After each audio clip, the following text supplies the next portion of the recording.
All right, let's go, baby. It's 2:31 on the clock. Let's make sure we rock it out. Let's go ahead and start by recapping. One of the biggest things we talked about the last several weeks is number one, first understanding that the presentation is broken up into three tiers, okay? Tier one presentation skill set is how do I get through not only the benefits fact sheet, but all the way through the paperwork and get that to at least go through, right? The second part, tier two, is how do I grab the benefits fact sheet and customize my presentation according to what I'm getting from the benefits fact sheet, right? Reintroducing it. And then tier three, oh, transitions and tie downs. That's the other one in tier two. So to get your skill set to tier two or stage two, you want to make sure that your transitions and tie downs are being hit, right?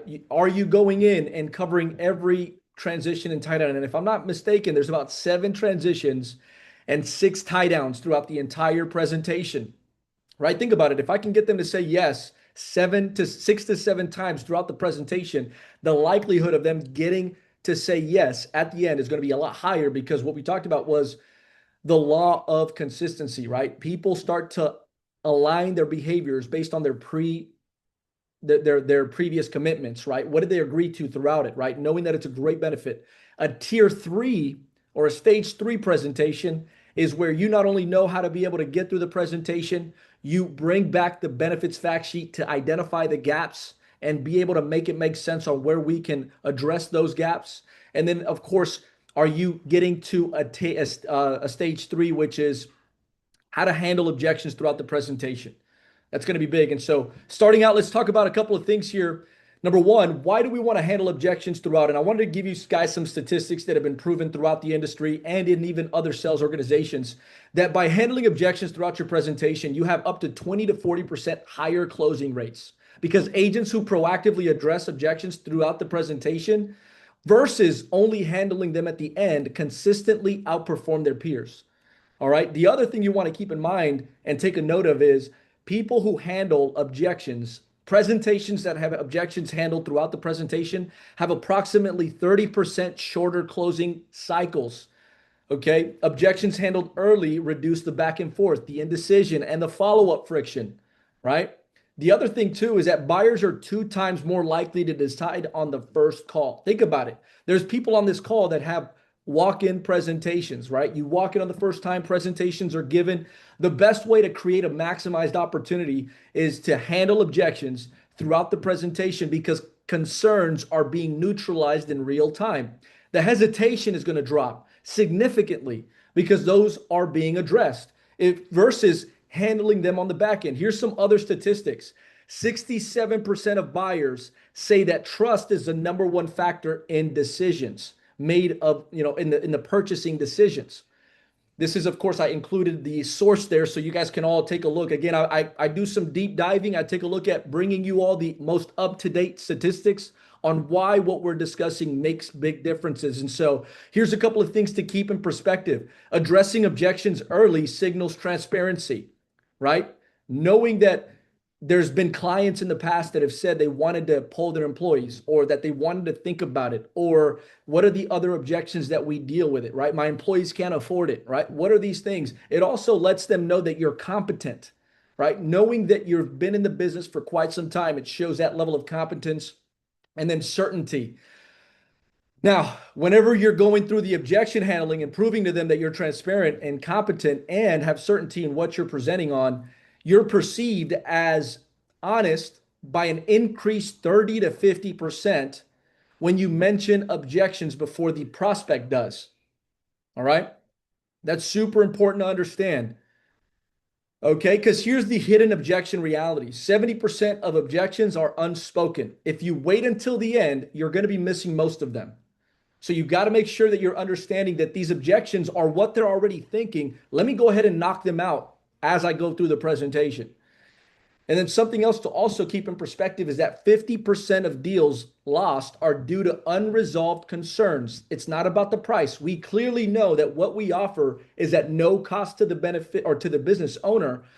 So what that means, it's that it's not the offer we're bringing in, it's the unanswered hesitation. It's the unanswered hesitation that is creating the delay in the decision making to be made. And so again, handling objections as you go through the presentation is going to help you tremendously. Okay. So here's something to also be thinking about, right? If I'm being transparent and I'm addressing the objection up front, presentations are going to be more engaging, right? Presentations that integrate objection handling increase engagement by 25 to 30%.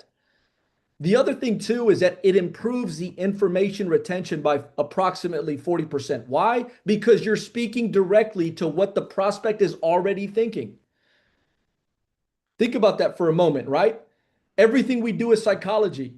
If I've got a client or a business owner that of course is able to identify that I'm bringing up objections, I'm not just going through a presentation, I'm being transparent and saying, here's what my other clients have said in the past.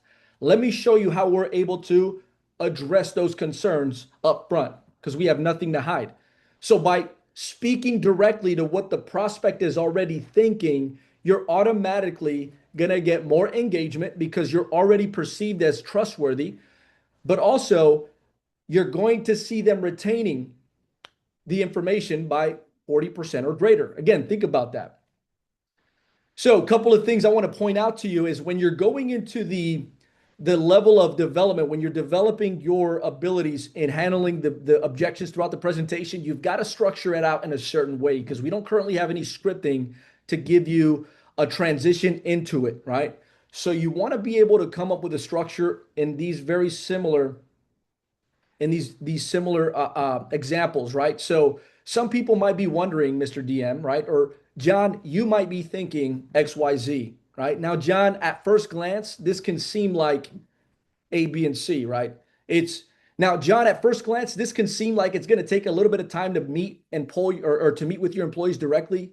But in considering something like this, John, you want to ask yourself two questions. First off, if one of your employees was to be struck by an accident, illness, or even a death, you'd want to help them. Isn't that true?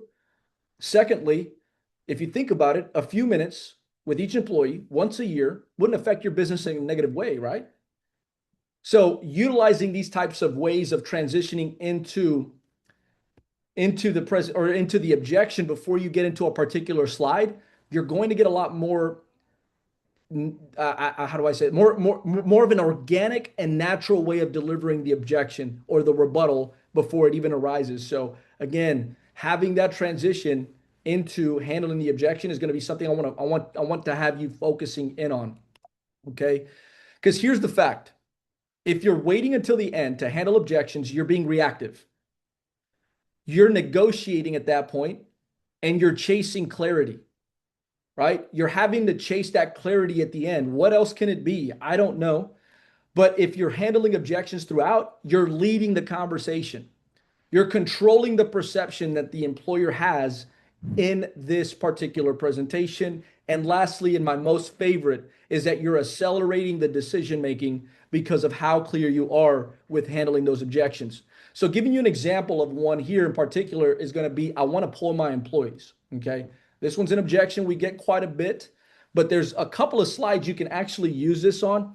But one of my favorite ones is going to be the needs-based approach, right? So John or Brian, you might be thinking that you want to talk to your employees. What we actually recommend is that we bring breakfast or lunch, whichever works best for you, and give an overview of the accidental death policy, the discount card that we just mentioned, and the needs analysis, which I'm about to go over with you, that determine if there's interest. Now, taking a look at this first slide, John, this is our needs-based approach. I've got a question for you, Brian. Right? Let me ask you this, Brian. I'm sure you would agree that most employees would rather get coverage on an individual basis or through their employer rather than on an individual basis, right? So when you're going through this exercise real quick, Brian, I'd like for you to put yourself in the shoes of your average employee. Let's say Nikki there at the front. If she were to pass away, would she have enough permanent life insurance to cover her final expenses? Yes or no? So what I'm doing there is I'm letting them know that it's important to let us speak to the employee directly by bringing them breakfast or lunch, whichever is going to work best for them, so that we can go ahead and give them an overview on the policies that we give at no cost, the needs analysis to determine if there's interest. And then I go into my transition that I have on that slide. And I pose it as a question. Brian, I'm sure you would agree that most working Americans would rather get coverage through their employer rather than on an individual basis, right? So when considering your average employee, let's say Nikki at the front, if she was to pass away, would she have enough permanent life insurance to cover her final expenses? Yes or no? So I'm handling the let me pull my employees. Something else you can do in this particular sense is I like to leverage my license. I like to really drive that. I'm a licensed professional through the state. Now, Brian, you might be thinking of talking to your employees. What we actually recommend is having a licensed professional like myself bring breakfast or lunch or one morning or lunch, whichever works best for you. What we'll do is we'll go over the accidental death policies and the discount card that I mentioned earlier and do the needs analysis to determine if there's interest. Now, most employers have found that it's better to have a licensed agent like myself come in and do all the heavy lifting and answer all the tough questions to ensure that the employee knows what exactly it is that they need. So this here's our needs-based approach, John, because I'm sure you would agree that most employees would rather get coverage through their employer rather than on an individual basis, right? So to give you an example of what that needs-based approach would look like is I want you to be answering these questions as if you were an average employee. Let's say Jenny up at the front. If she were to pass away, and I want you to answer as if you're her, if she were to pass away, does she have enough permanent life insurance to cover her final expenses? Yes or no? Right? You have to let the business owner answer these questions, everyone. It is uncomfortable, but it's the engagement with the way, follow me on this, the way you handled the objection and the way you transition into the fact that the employees would much rather get coverage through their employer rather than on an individual basis, and getting them to agree to that already has them engaged in what you're getting ready to drive home, right? You are the licensed professional. By getting in there and doing the heavy lifting for the employer is not only going to get better results, but it's going to get better employee satisfaction because you're having the experience be official, it's formal, it's the real way of getting an employee benefit package enrolled and rolled out in a business. And so again, one of the things that I do, as I wanted to mention, is how are you, as you can see, one of the examples I showed you is, you might be thinking, right? If you noticed how I drew this up was, Brian, you might be thinking, or you can say, Brian, before I get into this slide, I know you might be thinking that you may need to talk to your employees. What we actually recommend is we bring in breakfast one morning or lunch, whichever works best for you, and we can give an overview on the accidental death policy, the discount card, and that needs analysis to determine if there's interest. Because, Brian, most employers have found that it's better to have a licensed agent coming in and doing the heavy lifting and asking the right questions to really determine the need that an employee may have. So to give you an example of what that'll look like is this here. This is our needs-based approach. Now, Brian, answer this question for me. I'm sure you would agree that your average employee would much rather get coverage here at work rather than go out and get it on themselves individually, right? Okay, perfect. So what I want you to do through this exercise is I want you to answer these questions as if you're an average employee. So let's say Jenny at the front, she's great, by the way. If she were to pass away, would she have enough permanent life insurance to cover her final expenses? Brian, yes or no? So then as I'm going through this process, see, I handled the objection of polling their employees automatically on that slide, and that's already one slide. The other one that I love to use is let me think about it, right? If the one you're getting is, you know what, let me think about it. The critical illness alone, let me just drive this with you, is the critical illness has the statistics to have them thinking emotionally. It has them, right? So according to the American, to the, what is that? The American Heart and Stroke Association, every 40 seconds, someone in the US is suffering from a stroke or a heart attack. And every 40 seconds, someone is also, or someone in the US is also suffering from a stroke. When those things come into mind, John, I've had other clients who have felt about putting this off. But what they have found is that you never really know what's around the corner, that while we're waiting to make this decision, one of your employees could be struck with one of these illnesses that could potentially leave them financially devastated. Do you see what I mean? So what we have done is been able to help them. Right now, you currently don't offer anything like this. I'm looking the benefits fact sheet that you had just pointed out. You don't currently have anything to offer, and you've got an $8,000 deductible. With copays and deductibles being higher than ever before, this policy's base payout of $10,000 would easily finish out covering that deductible and get your employees in a better financial place. Because, Brian, I'm sure you would agree that relieving your employees from that financial pressure, having dealt with one of these critical illnesses like this, would be regarded as a great benefit, right? So these are the things that I'm talking about, is I'm utilizing the data, the presentation that I have in front of me like the data, right? Or those statistics. The number one cause of personal bankruptcy in the United States is medical debt, John. And so one of the things that employers have thought about was putting this off till later. But what they have found, once they really considered it, was they never really know what's around the corner. That while they're waiting to make a decision on something like this, one of their employees can be struck by cancer. That could leave them financially devastated. Do you see what I mean?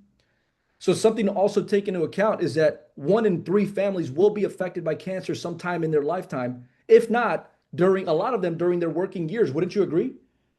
So what we have done is created a scheduled benefit that has a no lifetime maximum. Let's freaking go, baby. I know that fired you up. Think about that flow, right? You're going in, handle the objection up front, nothing to hide. Put it in perspective that while we're waiting to make a decision on this, we never really know what's around the corner, that one of your employees could be struck with one of these illnesses. And I don't want you to have to face that regret of not having something that's at no cost to you. Because here's the deal, Brian. Most employers have found that it's better to offer solutions for just a few dollars a week today than have them face a major problem like that tomorrow. Do you see what I mean? Perfect. Then we go into the next slide, baby. Look at that. Brian's feeling good. He's like, sign me up, baby. Sign me up. Again, so here's the whole point. I want to recap all of this for you. Number one, you got to ask yourself, where is my presentation skill level at? Am I at a tier one? Am I able to get through the presentation? If the answer is yes, phenomenal. It's expected. If that you need, then stage two. Stage two of this is my presentation not just able to get through it, right? Can I get through a presentation? But am I being intentional about grabbing the information that I collected through the benefits fact sheet and addressing the gaps? Okay. And are my transitions and tie downs convicting, engaging? Are they pushing the sales process forward, or am I just covering material on a page? Right? Am I just like a running edit advertisement with no real tie downs, right?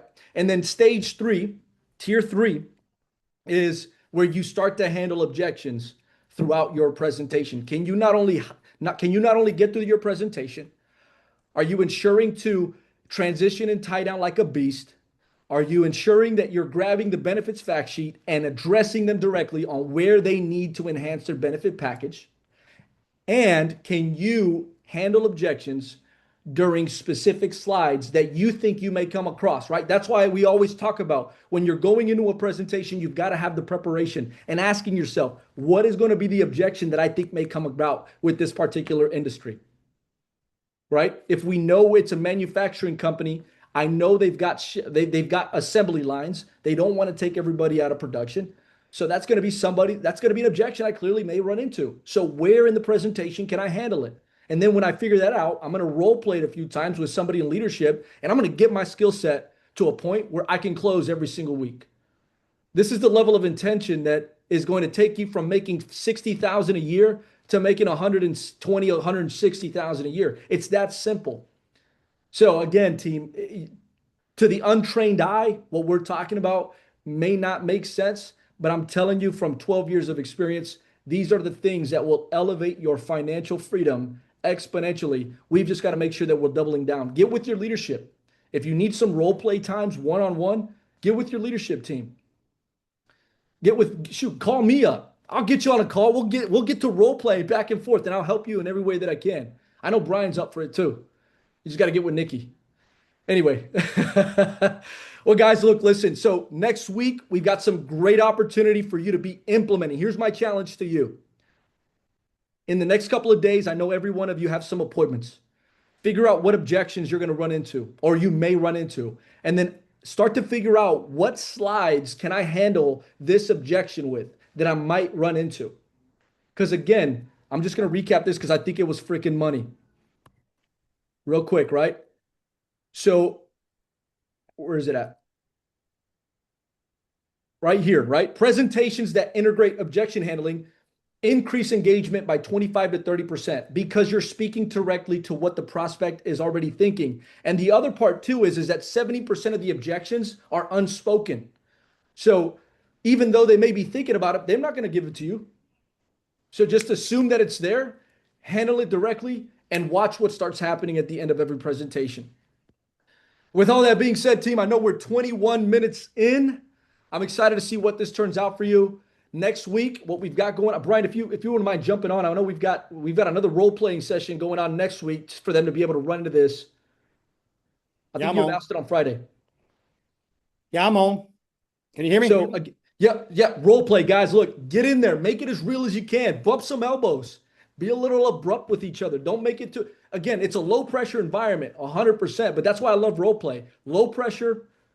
You can make the mistakes in here so that when you get out in the field, you're going to make some plays. You're going to be confident. You're going to be a little nervous, but you're going to be confident and you'll be able to execute each and every time, guys. So, with all that being said, I want to thank you all for your time. I know this brought value to you. The expectation is to put in the work, put in the time and the energy, and watch how the numbers start to flourish. Thank y'all. Let's have a great rest of our Monday and blow it out of the water this week, baby. See y'all later.